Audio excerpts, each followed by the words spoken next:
Hello everyone, आज का जो हमारा टॉपिक है that is protozoa Entamoeba histolytica.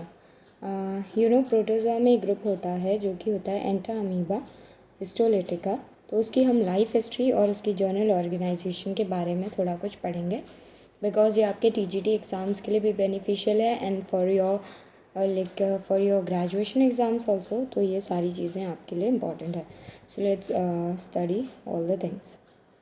सो अगर हम वर्क करते हैं अपने फर्स्ट स्लाइड पे, तो इट इज़ कि जो आपका एंटा अमीबा हिस्टोलिटिका है ये एक सिंगल सेल पैरासाइट है। ये आपका सिंगल सेल पैरासाइट होता है और ये आपकी जो डिज़ीज़ कॉज करता है दैट इज़ अमीबॉइक डाइजेंट्री। ये डिज़ीज़ आपकी नॉर्मली एक ऐसी डिज़ीज़ है जिससे आपको ब्लडी डायरिया होता है एंड गिव डायरिया में ब्लड आता है। और क्या कहते हैं, इसकी जो फॉर्म है, इसके दो फॉर्म होते हैं, that is active trophozoite and dormant cyst. आपका जो ट्रोफोजोइट होता है ये वाला फॉर्म है जो आपका स्विम कर सकता है, जो आपका मूव कर सकता है, और यही आपका जो है डिज़ीज़ कॉज करता है। एंड यही बात करें हम सिस्ट की, तो आपका जो सिस्ट होता है वो आपका एक डॉर्मेंट स्टेट में होता है जो कोई डिज़ीज़ कॉज नहीं करता, बस वो सर्वाइवल के लिए आपका इम्पॉर्टेंट होता है।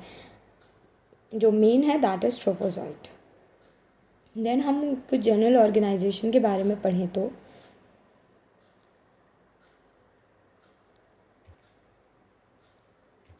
आपका ट्रोफोजोइट जो है वो डिज़ीज़ कॉजिंग स्टेज होती है। ट्रोफोजोइट आपकी डिज़ीज़ कॉजिंग स्टेज होती है और ये मूव किससे करती है? फिंगर लाइक प्रोजेक्शन, जिसे हम सीडोपोडिया कहते हैं। ओके, एंड इसके अंदर एक न्यूक्लियस होता है। और देन बात करें हम इसके माइटोकॉन्ड्रिया की, तो इसके अंदर माइटोकॉन्ड्रिया नहीं होता। और आपका जो सिस्ट होता है that is the survival stage. जो आपका सिस्ट होता है वो सर्वाइवल स्टेज होता है और ये प्रोटेक्ट रहता है आपका किससे? काइटिन वॉल से। तो आपके दो फॉर्म हो गए, एक है ट्रोपोजोइट जो कि आपका मूवेबल है, और एक हो गया आपका सिस्ट जो कि आपका मूवेबल नहीं है, वो सर्वाइवल स्टेज के लिए। यानी कि अगर कोई भी कंडीशन ऐसी आती है जिसमें आपका ऑर्गेनिज्म खुद को एक्टिव मोड पे नहीं रखना चाहता, तो वो अपने आप को इनफेक्टिव बना लेता है और सिस्ट फॉर्म कर लेता है। अब हम बात करें एक मेच्योर सिस्ट के, नॉर्मली 4 न्यूक्लियाई होते हैं और वो फूड रिजर्व किस फॉर्म में करता है? क्रोमेटेड बॉडीज़ के फॉर्म में। This is not going to open like green colour. अब हम बात करते हैं इसकी लाइफ साइकिल की। हमने ये तो देख लिया कि ये दो फॉर्म में एग्जिस्ट करता है, एक आपका ट्रोफोजोइट हो गया, दिस वन, और एक आपका क्या हो गया? सिस्ट हो गया। अब हम बात करते हैं लाइफ साइकिल की। तो आपको इसको नॉर्मली है ना 5 स्टेप्स में मैंने डिवाइड कर दिया है ताकि इजीली आपको पता चल जाए। तो इसकी जो लाइफ साइकिल है, अगर हम स्टार्ट करें इन्फेक्शन से, तो एक बॉडी में, let me clear this with the help of the picture. ये लाइफ साइकिल में बात करें तो सबसे पहले हम ऐसा खाना खा लेते हैं, या कोई भी ऑर्गेनिज्म या कोई भी ह्यूमन ऐसा खाना खाता है जिसमें आपका कंटामिनेटेड फूड होता है वो, और जिसमें आपके सिस्ट होते हैं। फिर वो जो सिस्ट हैं वो आपकी बॉडी में एंटर हो जाते हैं, और एंटर होने के बाद में जब वो आपके स्मॉल इंटेस्टाइन में जाते हैं, तो स्मॉल इंटेस्टाइन में वो क्या करते हैं, आपके जो सिस्ट है वो आपका बर्स्ट हो जाता है, ब्रेक कर देता है अपने आप को, और वो क्या रिलीज़ करता है? आपके ट्रोफोजोइट्स। और जो ट्रोफोजोइट्स होते हैं, एक्टिव ट्रोफोजोइट्स, वो आपके डिवाइड करते रहते हैं, मल्टीप्लिकेशन फेज़ होता है। अब क्या होता है कि आपके ये जो एक्टिव ट्रोफोजोइट है, now they enter into the body और ये आपके डिजीज़ कॉज करने लग जाते हैं। एंड देन आपका आता है कि ये जो ट्रोफोजोइट हैं ये आपकी बॉडी में अल्सर भी क्रिएट करते हैं।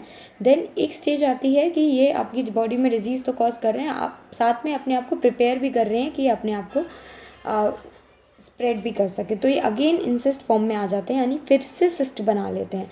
देखो, उन्होंने फिर से सिस्ट बना लिया, और फिर ये सब उनका होता है लार्ज इंटेस्टाइन में। एंड देन फिर वो आपकी बॉडी से, आपको पता ही है लार्ज इंटेस्टाइन के बाद बॉडी में से जो फूड है वो बाहर जाता है, एंड इसके थ्रू आपकी फीसेस बाहर जाती हैं।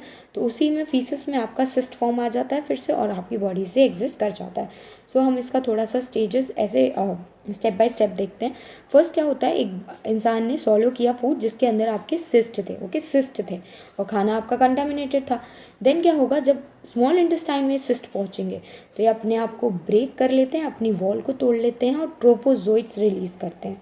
फिर जो ट्रोफोजोइट्स हैं वो अपने आप को और मल्टीप्लाई करते हैं, डिवाइड करते हैं, और ये जो आपका क्या कहते हैं, ये लार्ज इंटेस्टाइन में जाके और मल्टीप्लाई हो जाते हैं, और फिर आपका ये बैक्टीरिया पे फीड करने लगते हैं।